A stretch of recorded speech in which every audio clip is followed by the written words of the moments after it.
দীর্ঘ ১৭ বছর পর দেশে ফিরছেন বিএনপির ভারপ্রাপ্ত চেয়ারম্যান তারেক রহমান। বৃহস্পতিবার স্থানীয় সময় দুপুর ১২টার দিকে তাকে বহনকারী বাংলাদেশ এয়ারলাইন্সের একটি বিমান হযরত শাহজালাল আন্তর্জাতিক বিমানবন্দরে অবতরণ করবে। তারেক রহমানের আগমনকে ঘিরে বিএনপির নেতাকর্মীরা ব্যাপক প্রস্তুতি গ্রহণ করেছে।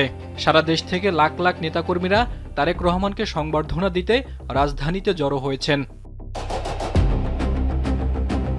এদিকে তারেক রহমানের দেশে ফেরার বিষয়টি নজর কেড়েছে আন্তর্জাতিক মিডিয়াতেও।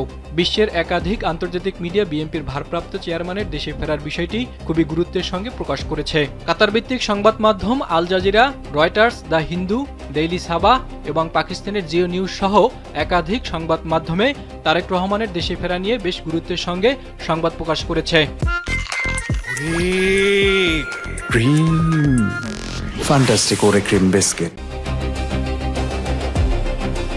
রয়টার্সের প্রতিবেদনে বলা হয়েছে, বাংলাদেশের আগামী সম্ভাব্য প্রধানমন্ত্রী তারেক রহমান নির্বাচনকে সামনে রেখে নির্বাসন থেকে দেশে ফিরছেন। এতে আরও বলা হয়েছে, তারেক রহমানের ফেরাকে কেন্দ্র করে তাকে সংবর্ধনা জানাতে দলটি রাজধানী ঢাকায় ৫০ লাখ কর্মী সমর্থক জড়ো করার চেষ্টা করছেন, যার মাধ্যমে বিএনপি দেখাতে চাইছে আগামী ফেব্রুয়ারির নির্বাচনে প্রধানমন্ত্রীর পদে প্রতিদ্বন্দ্বিতা করার জন্য তারেক রহমানের বিকল্প নেই।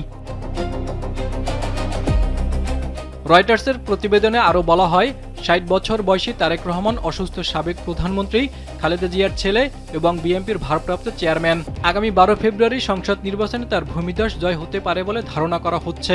গত বছর ছাত্র জনতার গণ অভ্যুত্থানে দীর্ঘদিনের প্রধানমন্ত্রী শেখ হাসিনার পতনের পর বাংলাদেশের রাজনীতিতে বিএনপির অবস্থান আরও শক্তিশালী হয় এবং লন্ডন থেকে তারেক রহমানের দেশে ফেরার পথকে সহজ করে। আল জাজিরার প্রতিবেদনে বলা হয়েছে, বাংলাদেশের বিরোধী দলীয় নেতা তারেক রহমানের ঐতিহাসিক স্বদেশ প্রত্যাবর্তনকে ঘিরে প্রস্তুত বিএনপি। দীর্ঘ ১৭ বছর নির্বাসিত জীবন শেষে তিনি দেশে ফিরছেন। ভারতীয় সংবাদ মাধ্যম দ্য হিন্দুর প্রতিবেদনে বলা হয়েছে, নির্বাচনের আগে বিএনপির নেতার প্রত্যাবর্তনকে ঘিরে প্রস্তুত ঢাকা।